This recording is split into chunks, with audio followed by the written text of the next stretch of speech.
Hello.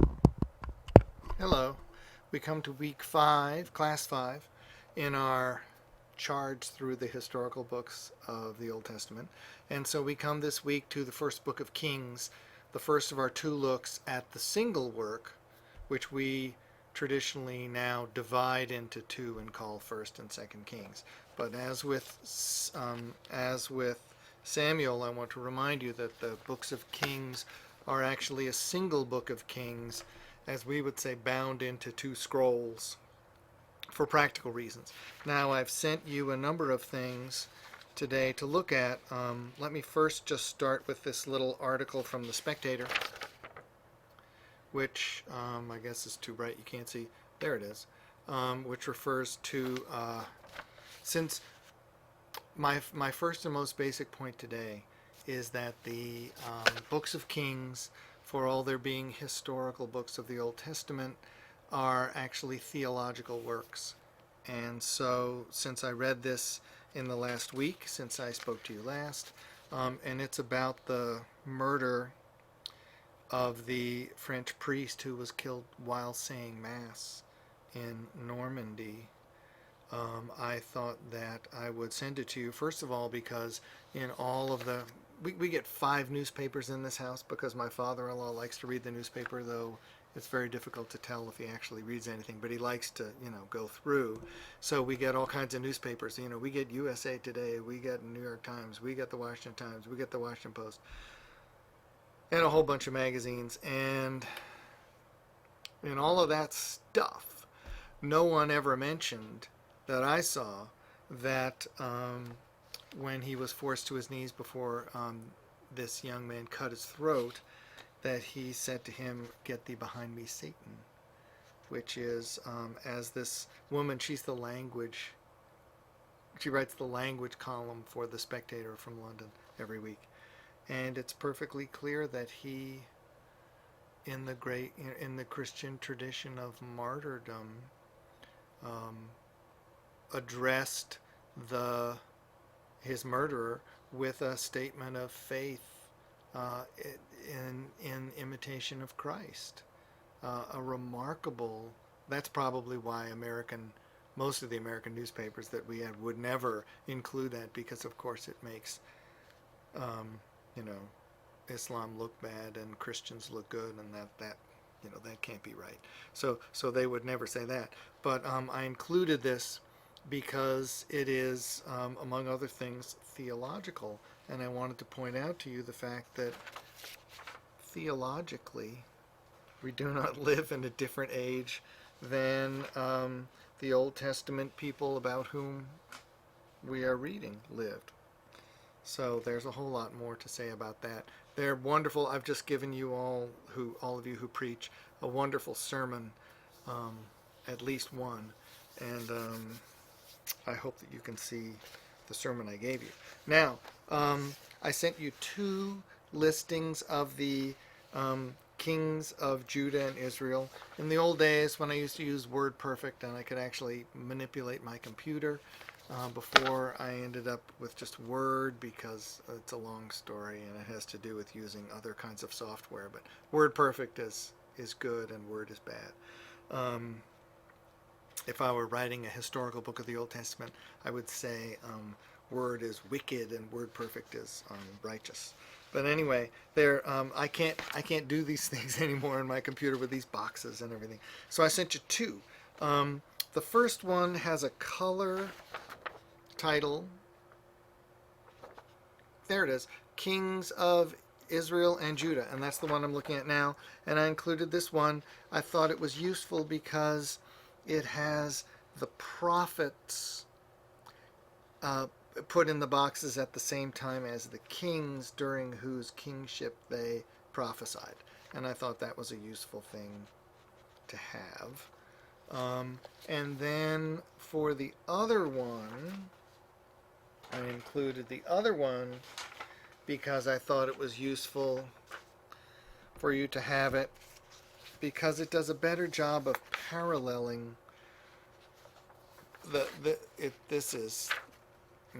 this one which says the kings of Israel and Judah, and I sent that to you because I think it does a better job of paralleling the kings from the different kingdoms so you can see who's ruling at the same time as who else.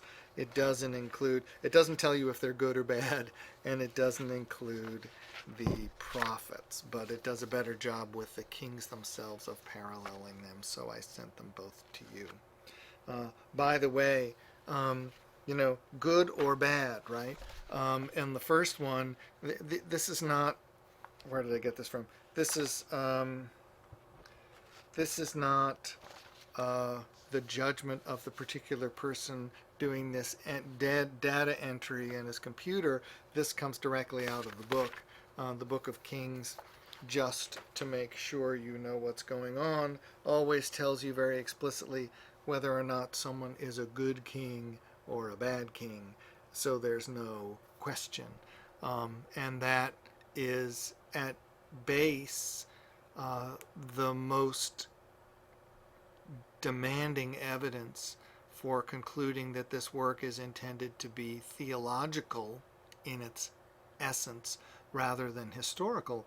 It is telling you the history of the kings of Israel and Judah, and it is doing so as a moral and theological lesson so that the people who read it, who will be later Jews, right, know how Jews ought to act with each other and how Jews ought to act, in the presence of the Lord. After all, when the book of Kings says you are a bad king, that is not a judgment that you have mishandled the current updating of the practical infrastructure of the kingdom, right? They're not saying, boy, he really didn't take care of the road surfaces and the bridges. They're saying that you are not righteous before the Lord. And when they say that you are a good king, that doesn't mean that you were really good at organizing the middle levels of bureaucracy. It's perfectly clear that they had a bureaucracy, right? We hear about it. They're not saying he was a really good organizer of bureaucracy and everybody got their memos in on time under good old king, so-and-so. That's not what it is to be a good king. To be a good king is to be a righteous Jewish king in the tradition of David, right? The better parts of David, as we talked about last time. Not all of David. Okay, so that is the first thing that I would like to do. The second thing I would like to do is to look at these sheets that I sent you that are called Prophets and Prophecy. It is very clear. We noticed over the last 2 weeks when we looked at Samuel that after all, Samuel is a prophet, right? That the prophet Samuel is a major figure in the history of the formative period of the kingdom of Israel. And the prophet Nathan takes up after Samuel, rebuking David to his face in the name of the Lord and telling him how he should have acted, which is very different from the way he actually acted as far as Uriah the Hittite and Abigail I'm blanking now, but the mother of Solomon and things were concerned. In the book of Kings, you might think, okay, well, the last book was named after prophets, so, prophets. But here we've got kings, so this is going to be political history, right? But as a matter of fact, it's not political history in any kind of modern sense. Prophets continue to be major figures in this book. We'll look at outlines of the book in a minute that make this clear. But in order to understand how that works and what's going on, we need to pause for a while, and I would like very much, it would be very easy, and I believe that these sheets were originally written when we were doing the full 56-hour Old Testament class at the seminary. We would spend 2 hours on these sheets going through this stuff and looking at everything. We don't have time to do that now, but by providing you with this material, I make it possible for you to go through these sheets and look up all these things. And this is important because prophet, and there, which reflects a number of different words in Hebrew sometimes, though the good translations make a distinction between the different Hebrew words: prophet, seer, etc., dreamer sometimes. A prophet is not the kind of person that our culture imagines when we think of a prophet, and that's a very important thing to understand. Prophet, which is a Greek word, it means possibly two things. One is to speak about something ahead of time, but more properly and more usually it actually means to speak on behalf of someone else.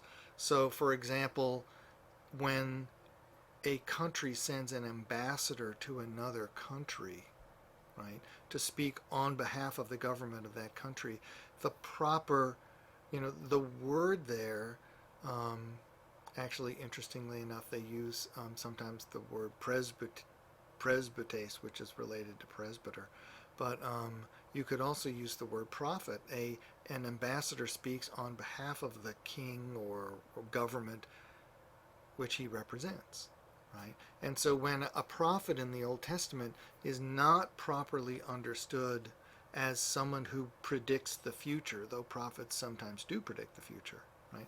A prophet is someone who speaks, a prophet of the Lord is someone who speaks on behalf of the Lord. And you will notice in these books there are also prophets of Baal and stuff, and they speak on behalf of Baal, right? So being a prophet is not necessarily a good and righteous thing, because you can be a prophet of a false god, in the same way that you can be a prophet of the Lord of heaven and earth. So let's just look quickly through this to get some sense of what a prophet is in the imagination and expectation of the people who are in the books of Kings. That's what we're doing this for now, is if you are a king in the book of Kings and a prophet shows up and speaks to you, who do you think this person is? Or rather, what do you think this person is? And so what do you think you're hearing? And what does this kind of speech demand from you? What do you think you are being confronted with? Right? In our culture, to take an example, there's the wonderful movie that you should all watch, that I used to show to my theology classes when I taught undergraduates, The Apostle, starring Robert Duvall, where he's a Pentecostal preacher in the Cajun part of Louisiana. And there's a wonderful scene where Billy Bob Thornton comes to knock down his church with a bulldozer during a church picnic, because his church is wicked because black and white people go there together, and Billy Bob doesn't think that's righteous. And so Billy Bob comes up with the bulldozer with his two buddies and says, get out of the way because I'm going to knock your church down. And he opens his King James Bible, of course, to the 91st Psalm and reads the first verse of the 91st Psalm, and then lays his Bible down in front of the bulldozer and says, if you run over this Bible, he says, I wouldn't want to sit where you're sitting. And that's the truth. And Billy Bob looks at him and says, don't start that preacher stuff with me, right? And everyone in that situation understands what Robert Duvall is doing, right?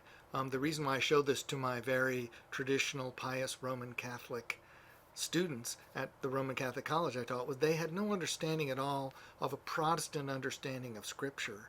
And we were doing some things that made it necessary for them to understand the fact that, capital P Protestants treat the Bible the same way that, Catholics often treat the consecrated host, right? As the living presence of God there, active And a Catholic priest wouldn't think to lay his Bible down. Most like maybe an American Catholic priest, but an Italian Catholic priest would never lay his Bible down. He would go in and get a monstrance and come out with the consecrated host and stand in front, or maybe put it on the ground, but stand in front of the bulldozer holding it and say, drive over me if you want, but if you do, I don't want to sit where you're sitting. Right? That's the Catholic way to do that. Okay, and maybe the Eastern Orthodox way, but in other words, that scene is only comprehensible if you understand the religious expectations of the people involved. And so what I'm trying to say to you is that you can read the books of Kings and not understand what's really going on if you don't understand what a prophet is, who a prophet is, then and there in their expectations. And that's why we're doing this, because before you can even look at the outlines of these books, you cannot understand what the outlines show you if you don't understand how the prophets work. And it's not exactly the same as the way we think of prophets. I mean, if you were a fully formed Christian with a highly developed sense of Scripture and how it works, then of course you already understand how prophets work.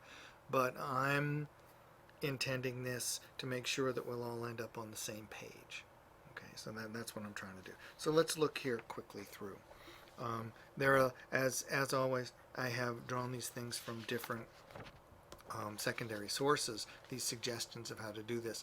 Matthews and Moyer, which book you can find on your big, one of your big lists. It is, I believe, Books Helpful for the Old Testament, because it's not a commentary. Anyway, they make the point that the call narratives, which are only given for particular prophets, make clear what kind of authority the prophet is understood to possess or to be acting in accord with.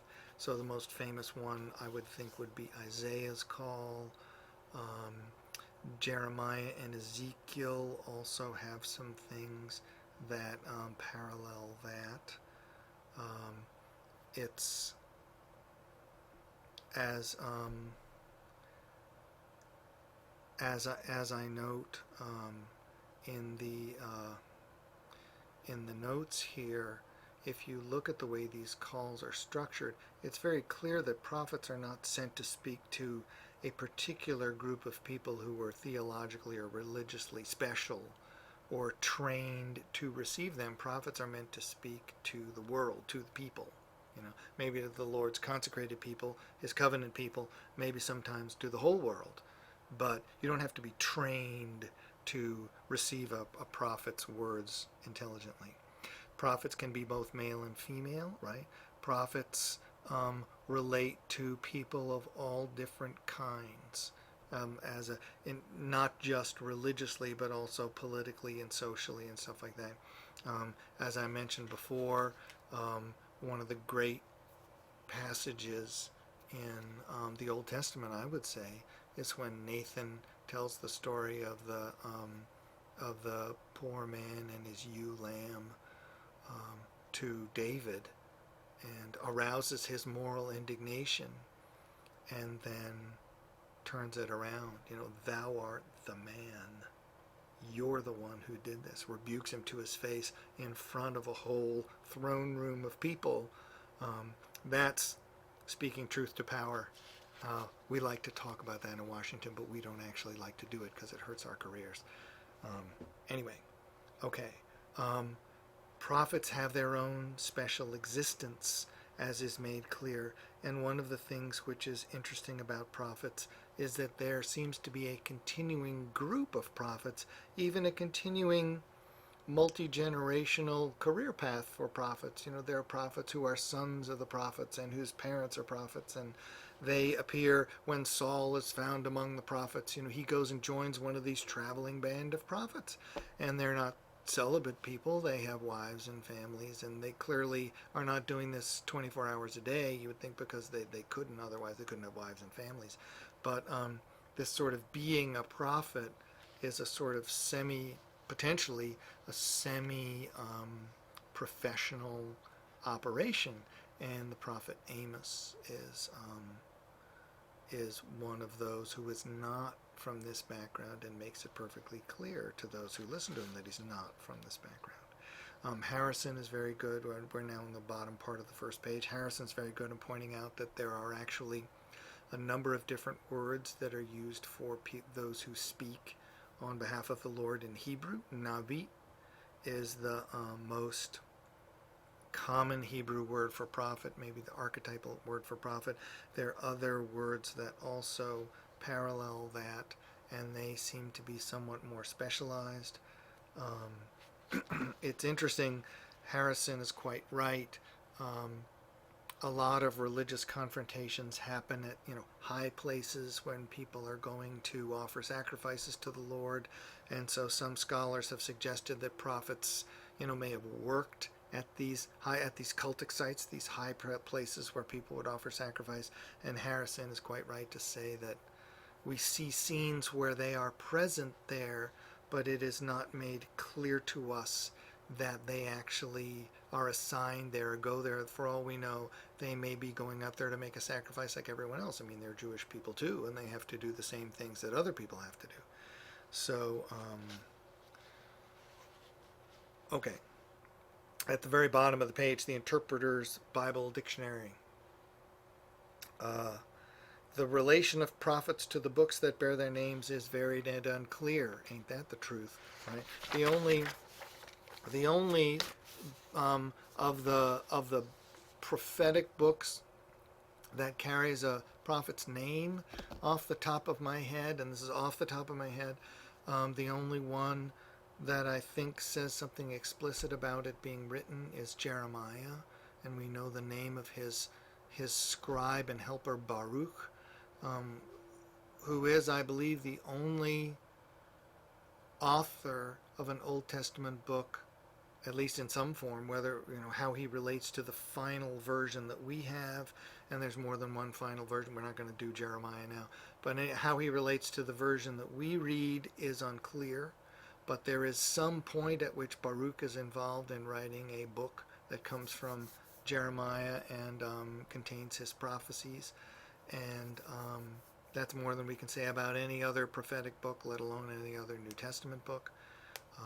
Okay, there's some oddities about Proverbs and Psalms that make that even more complicated. We know some things maybe about some of them, but it's hard to know.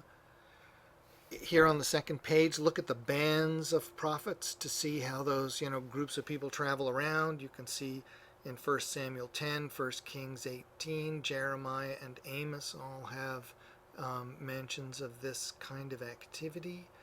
And it's worth thinking about that before you start thinking about big name people like Nathan or Samuel or Elijah and Elisha. Here we are with Elijah as a case study. Here are some things that Elijah, we're going to talk more about him in a minute when we look at outlines. Elijah has quite a big swath in the middle of the book, the single book, right? It's very interesting to see that Elijah's story straddles the division between 1st and 2nd Kings. There is no doubt that these two books are a single work. That is absolutely certain. But I would say if there were a doubt and we had to argue it, the fact that Elijah's career is divided between the two is an absolutely knockdown indication of the fact that these are not two but one. Because Elijah's a major figure in Old Testament Judaism, both during his lifetime and then later, also in terms of how he's spoken of and imagined all the way up through the Mishnah and the Talmud up to the present day. And nobody's going to write a book where Elijah appears as a major figure, begin his life, and then just end. And no one's going to write a book, that would be 1 Kings, right? And no one's going to write a book where Elijah's a major figure and just have him there when you start and then come to an end very quickly. That makes no sense. Okay. That's, and then just to to remind ourselves, we tend to think of real prophets as being prophets who have books, right? And even setting aside Samuel, because that's not a prophetic book, that's a historical book, we think, the real prophets are Isaiah, Jeremiah, Ezekiel, Daniel, we think, which is, I would argue, inappropriate. Daniel's not a prophetic book, as a matter of fact. That's another problem for another day. Anyway, Jeremiah as a case study, there are particular things that jump out as far as Jeremiah's career as a prophet is concerned, and those are mentioned here in these particular chapters. The relation of the arc of his life to the sayings that are given in the book is very complicated and, I would argue, impossible to settle, though lots of people think they figured it out. I'm not convinced. And the fact that they've all figured it out differently is makes me feel comfortable saying I think they haven't figured it out. But anyway, if you look at these chapters of Jeremiah, you get his sort of life story as much as it's presented, and exactly what order the story comes in as opposed to what order the story happens in is another question that is not completely solvable. So that's a little bit less than half of our time. Let's go to look now at the outlines of the first and second books of Kings. And I gave you a number of these, some from books and some from the internet, always seeking desperately to save myself from typing. Why did I do this? First of all, even more than the books of Samuel, I would argue, from my own experience and from talking to people, that the first and second books of Kings are some of those Old Testament books where people tend to think it's just one blessed thing after another.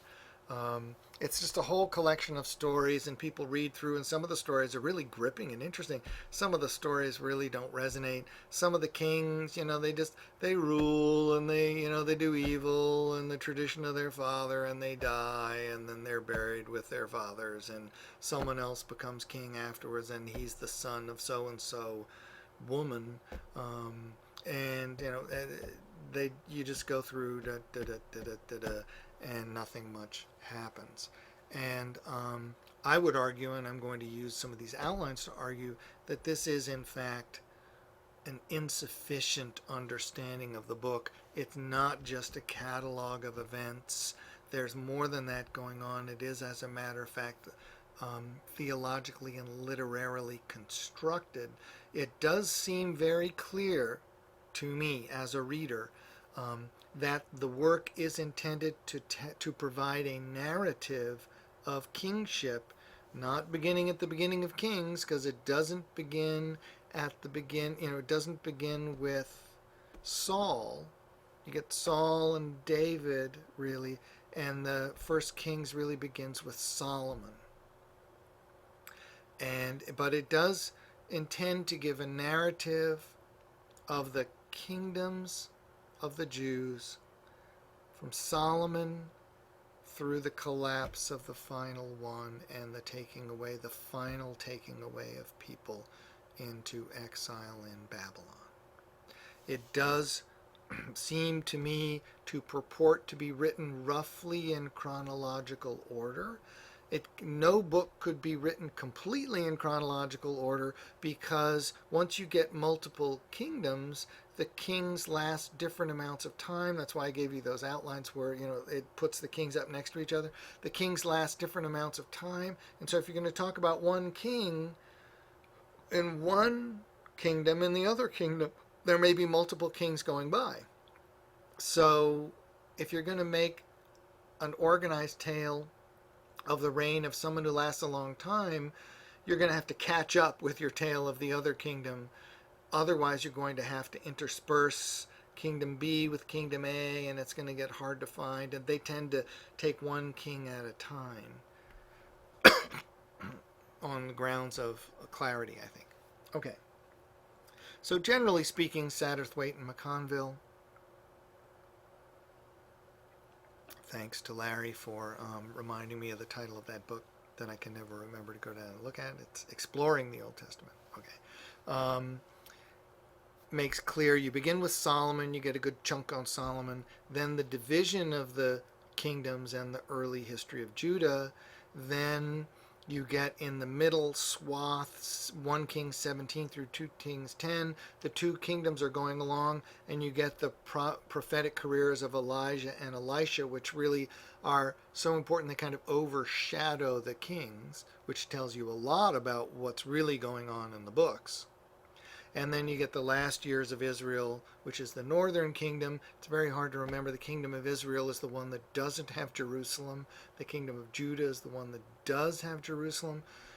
This is, among other things, probably a sign that Judah is an older name for the children of Israel than Israel is.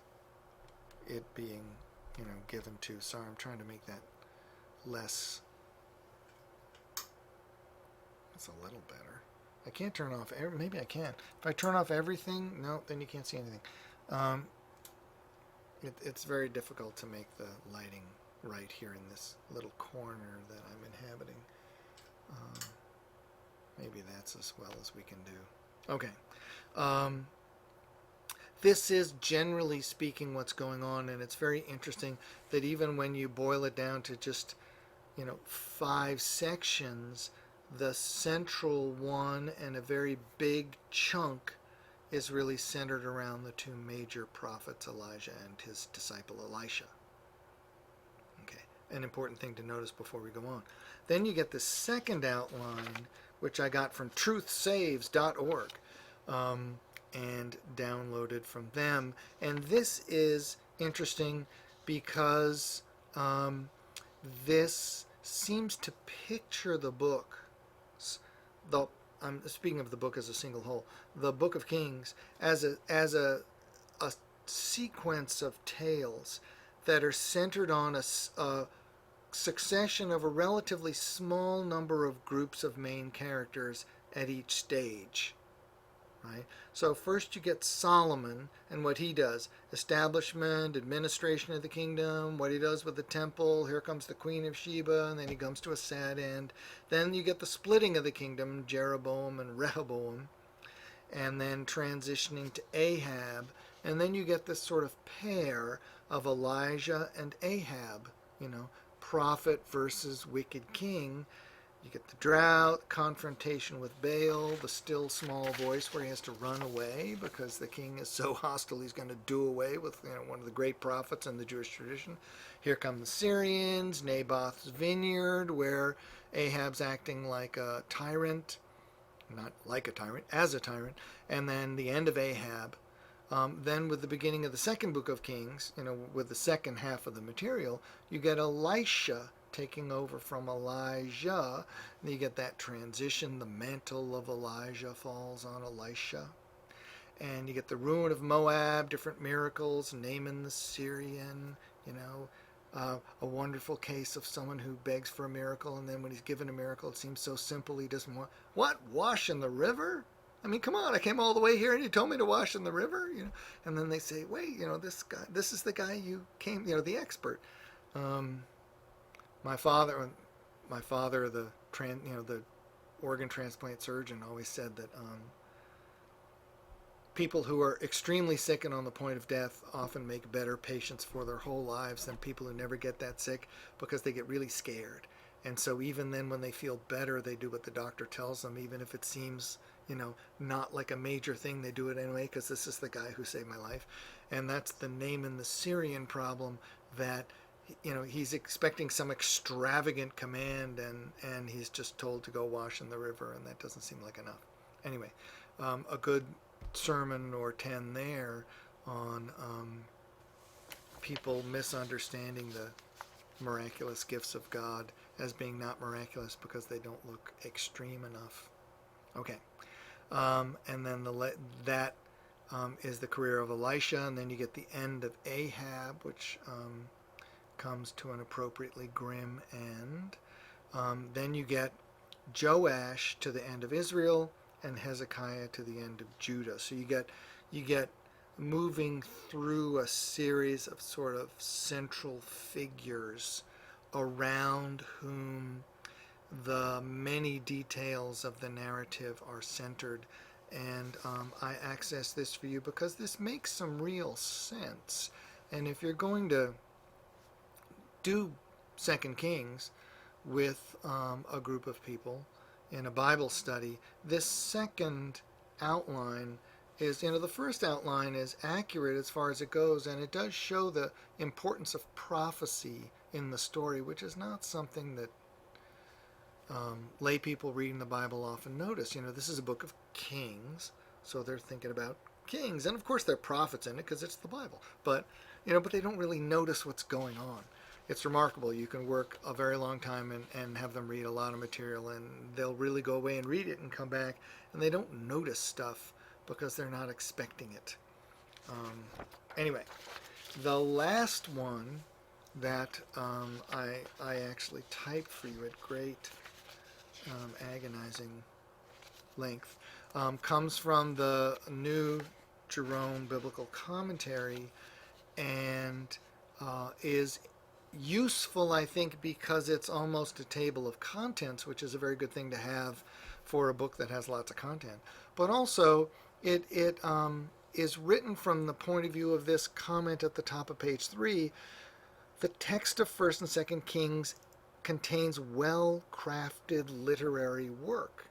The author had a tendency for concentric organization of narrative materials. Some attempt has been made to reflect this structuring technique in the outline, especially in the large narrative units of 1st Kings. The concentric stuff works better in 1st Kings, this person notes, than in 2nd Kings. But it's a very important insight to think of 1st and 2nd Kings as being works that are literary works as well as theological. In other words, they're put together in a way so that their structure is meant to assist in the communication of their message. That's what this essentially means. And look at the beginning part of it. First of all, this whole first page is just Solomon, and we don't even get to the end of Solomon. But look at this first part, capital A, prophetic intervention into the royal succession, right? The king is cold at the beginning. Adonijah exalts himself. Adonijah gets his faction together. Nathan involves himself to make Solomon the king. David decides to support Solomon. Solomon is made the king. Adonijah's faction flees in fear. Adonijah abases himself, and then the king is dead. That's just the first chapter in a little bit. And as you can see, there is an arc where it looks like Adonijah is going to be the guy, and then Nathan involves himself, right? And it turns to Solomon. It's the choice of this A through I is showing you that the author, editor, whatever he is, the writer of the book, is putting together the arc of the story as a way of emphasizing the choice made by the Lord that Solomon would be the king who follows David, right? It's not a one-step process. It's a rather complex process, and it's a court intrigue. First thing you see here at the beginning of the first book of Kings is that the Lord's choice of Solomon to be the next king has to be worked out through this, and now I'm thinking from the point of view of the Lord as much as I can, through this managing of court politics in order to get what the Lord intends for Israel to happen, right? That's a very regal situation. You can only have court politics when you've got a court. You can only have a court when you've got a king, right? And so if the children of Israel hadn't gotten themselves into this pickle with having kings, the Lord wouldn't have had to go to all this bother to get the leader of Israel to be the person that he wanted. If they were still doing judges, it wouldn't have been so complicated. When the Lord chooses a judge or raises up a judge, he raises him up and he's up. or she, if it's Deborah, right? He raises the judge up, and the judge is up. Now, because of the way the people have organized their life, and I think the big scale of the book would say misorganized their life to have kings. By the book, I mean the Bible, right? Here, I'll wave one at you. Here. I'll wave our ESV at you so you can see it. By the Bible, there, the ESV. The Bible would say misorganized their life.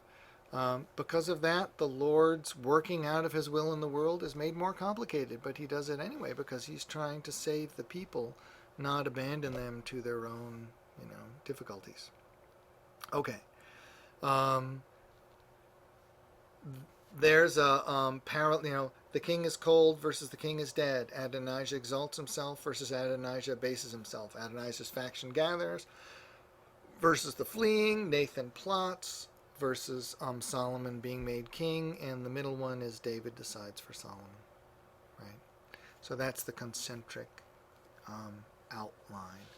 And we won't go through all of these things. We only have 20 more minutes. But I did want to point out the fact that if you look through this outline, which is really quite detailed and useful for finding where things are, since these books are, after all, one blessed thing after another, you can also see it's not just a list, right? Let's look here at the bottom E on page 3, capital E, Solomon's Temple, right? This is just about 4 chapters worth of stuff. So you get before beginning the temple, Solomon and Hiram and the corvée, the forced labor, where the king requires labor from his people. Then the construction, building the temple, the royal palace, furnishing the temple, the dedication of the temple, narrative prologue, Solomon's speech, narrative epilogue, finishing the temple, Solomon and Hiram again, and another corvée. That whole process. Just to point out to you, those of you who have the ESV Study Bible, so far, I've read the ESV before, but I have not read the Study Bible, so the study material is new to me. The best things about the study material, I'm here on page 594, which is 1 Kings chapter 2 verse 4 is the first verse at the top of the page, and you get this wonderful artist's rendition of Jerusalem in the time of Solomon with the picture. You can't really see it, but the picture is going up a slope. Lower to the left is lower down, and up to the right is higher up. And so as you go up the hill, you go toward up to where the temple is, pretty much on the top of the hill. The Temple Mount is the highest part in Jerusalem. A wonderful picture showing you how it's laid out. I do think that these artist renditions in the grand tradition of National Geographic are wonderful things and tremendously useful, and they do accord with what we know from the text and what little we know from archaeology. Though our knowledge from archaeology is increasing all the time, still it is quite small compared to what you'd think. But this is a very useful picture to have. Okay. So I just did, this is such a striking image, and there are a number of these that you should, it's one of the great, the maps are also wonderful in this book. It's one of the reasons to buy the ESV. I wish that I have, I don't know, I do have, when you buy the book, you do get internet access to it. And, here, revealing myself as being a very disorganized person, here's my internet access thing. I should go online and see if I can download these illustrations, and then maybe I could send them out to you. I will try to do that before I do the next class, just proving that there's always something more to do. But the I think, just as a note, the Jerusalem Bible, and actually in particular the New Jerusalem Bible, is famous for the very high quality of its Old Testament footnotes. The Roman Catholic scholars who did the Jerusalem Bible, which was originally a translation into French, um, were almost all archaeologists working for their entire careers in Jerusalem. And they knew, of course, this is going to be several decades ago, the New Jerusalem Bible existed already when I got married, which is now more than 30 years ago. But their footnotes are wonderful for archaeology. So I would suggest, I would urge everyone. Nowadays, you can buy them easily secondhand, to buy a New Jerusalem Bible, full study edition with all the notes, and make use of their footnotes for archaeology. The one that I have does not have illustrations, and these illustrations in the ESV really are wonderful and very useful. Maybe more about them next time if I can get some to send to you. But anyway, okay. So let's turn past all of this, noting only on page 6 in the notes that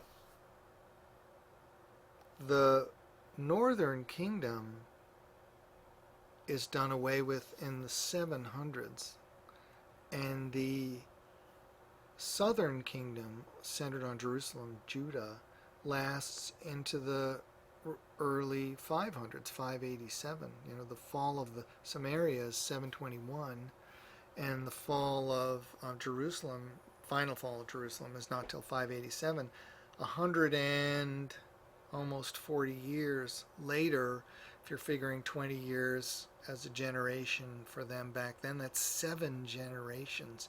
There's a considerable time where there's this very small kingdom centered on Jerusalem that is still continuing to exist. And that's worth thinking about too. The outline of the history of the kingdoms is very important for our understanding of essentially all of the prophetic books that we have from, we get some that come after the return from exile.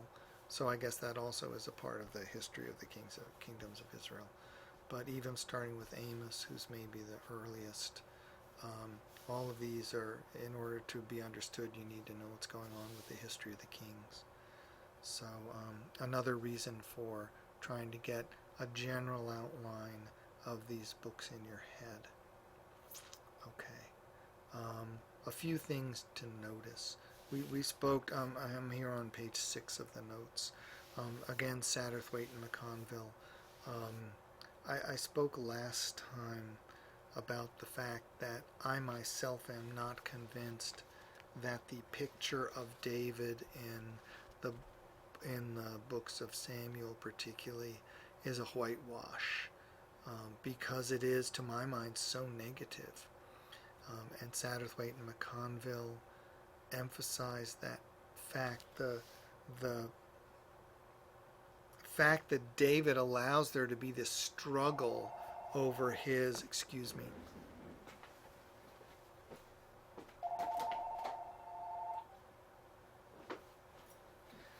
allows to be this struggle over the succession to his throne is a very great indictment of him as a king. And it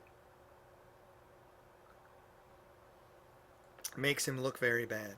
And if you look here, 2 through 9, since I'm already there, I will read them to you. When David's time to die drew near, this is the beginning of chapter 2, he commanded Solomon his son, saying, quote, I am about to go the way of all the earth. Be strong and show yourself a man. Keep the charge of the Lord your God, walking in his ways and keeping his statutes, his commandments, his rules, and his testimonies, as it is written in the law of Moses. Noting that he speaks of the law of Moses as a written thing. I wish we knew more about that. You may prosper in all that you do and wherever you turn, that the Lord may establish his word that he spoke concerning me, saying, if your sons pay close attention to their way, to walk before me in faithfulness with all their heart, with all their soul, you shall not lack a man on the throne of Israel. Moreover, you also know what Joab the son of Zeruiah did to me, how he dealt with the two commanders of the armies of Israel, Abner the son of Ner, and Amasa the son of Jether, whom he killed, avenging in time of peace for blood that had been shed in war. We talked about that last week, and putting the blood of war on the belt around his waist and on the sandals of his feet. Act therefore according to your wisdom, but do not let his gray head go down to Sheol in peace. Deal loyally with the sons of Barzillai the Gileadite. Let them be among those who eat at your table, for with such loyalty they met me when I fled from Absalom your brother. There is also with you Shimei the son of Gera the Benjaminite from Bahurim, who cursed me with a grievous curse on the day when I went to Mahanaim. But when he came down to meet me at the Jordan, I swore to him by the Lord, saying, I will not put you to death by the sword. Therefore do not hold him guiltless. For you are a wise man, you will know what you ought to do to him. You shall bring his gray hair down with blood to Sheol.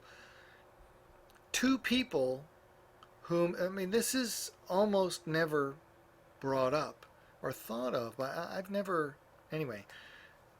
Two people whom David pardoned during his lifetime, right?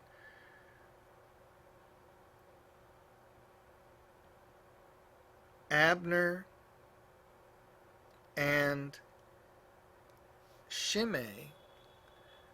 Abner, because he was a necessary prop, apparently because he was a necessary prop for the throne. He was the great practical general who was supporting David, so David left him alone, even though he murdered people for personal vengeance because of the fact that they'd killed his brothers in battle.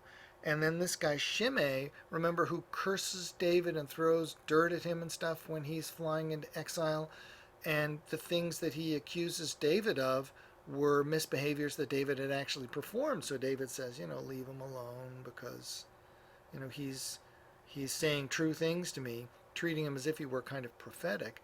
Now that David is dying, he said, well, of course, I told my servants to leave Shimei alone, but now that I'm going to die, you take my servants and murder him because he cursed me.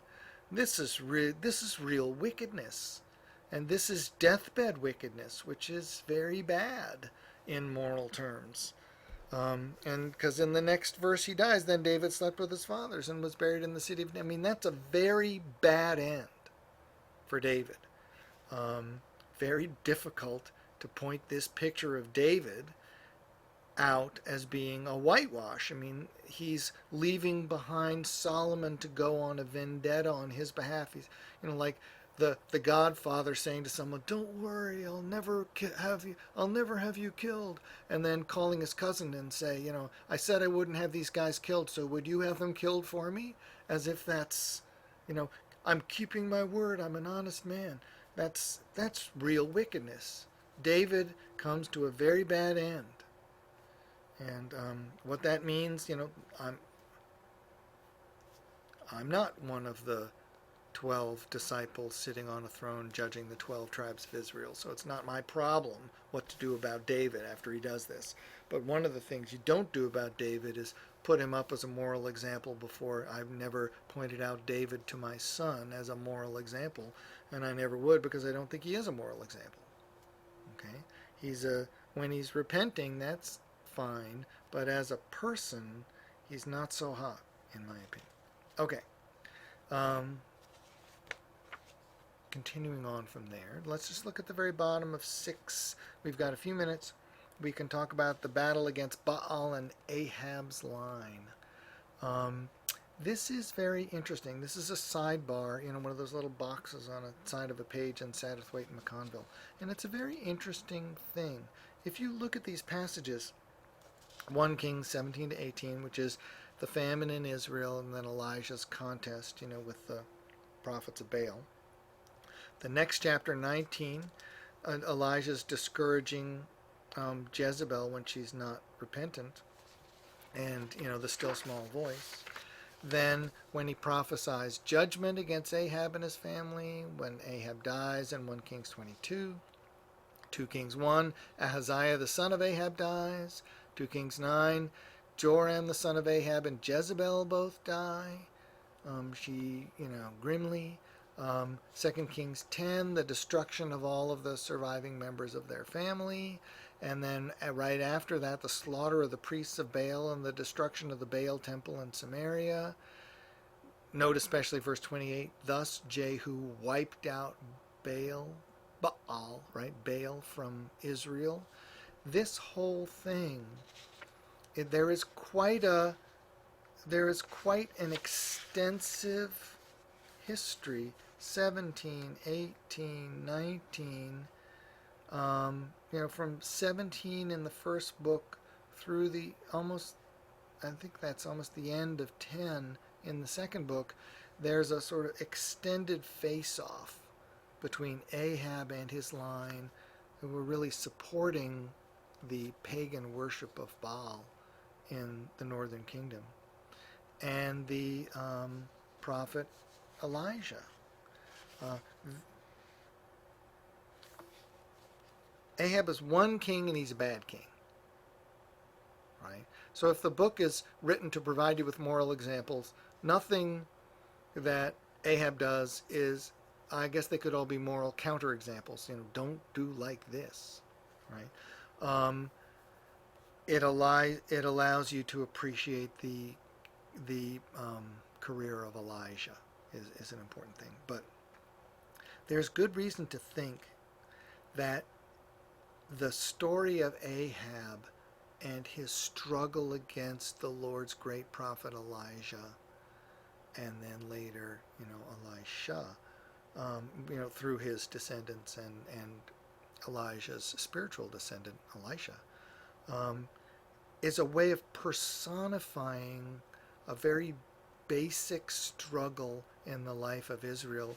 Israel is, the kingdom of the Lord, the people of the Lord, set down in the midst of pagan peoples all around, and also interspersed even among the population of Israel. There are Israelite pagans, and there's always the danger, and Ahab is the personal example of this, of Jews themselves, Israelites themselves, being drawn into pagan worship because of their interactions with pagans around them, which is exactly what Jezebel does, which is why she is such a counterexample up to the present. I can't imagine, in the same way I can't imagine anyone, in any kind of Christian culture naming his son Judas. I can't imagine anyone in any biblical culture naming his daughter Jezebel, right? She's, if you call someone a Jezebel, you're saying about as bad a thing as you can about someone. If this is correct, and I think this is, if you look at the way these, if you go back, what this sidebar wants you to do, and this is a very good Bible study. Think of this as if you're doing the books of Kings with a group in your parish, or if you want to do part of the books of Kings with a group in your parish, take these chapters. Start with 1 Kings 17 and read all the way through to the end of 2 Kings 10 and say, what are we being shown here, right? The author is trying to tell the stories of the kings of Judah and Israel. But he doesn't want to just tell you the story so you know what happened. He's trying to tell you the story so you understand what happens, and so you take from it the lessons that he's trying to teach, which are essentially theological and religious. Ahab, whom otherwise he would, hold his hands over his eyes and try not to think about, Ahab is an important figure in this, along with his family after, because he is the personification of the way things can go wrong if the children of Israel are drawn away from the proper worship of the Lord toward the worship of Baal, the great god of the pagans in that area, because of their too close joining together with the pagans among whom they live. So Ahab versus Elijah is a way of demonstrating a theological and religious pitfall to be avoided, by using this part of the history of the kings, I have to imagine blowing it up, not blowing it up, but telling this part of the history much more fully in order to show you how the Lord is watching over his people even when they're falling into paganism by sending Elijah and having him struggle for them. How badly they can go astray, and how that's not only a religious problem, it's a practical problem, because Ahab falls into tyranny because of his involvement with this kind of pagan kingship, pagan life that he's living because of Jezebel and her influence on him and his own willingness to do that, right? So the falling into religious problems brings practical problems as well, and the way to tell that, way to make that point by telling this general narrative is to focus on this section of the narrative, which is a very central and important part of the book, and just as a final comment, straddles First and Second Kings, showing very clearly that this is a unified whole that's just split up for convenience sake. So we'll end there, and we'll talk next week more about kings and about prophets and what it is we're supposed to learn from reading this book. So thank you for your patience.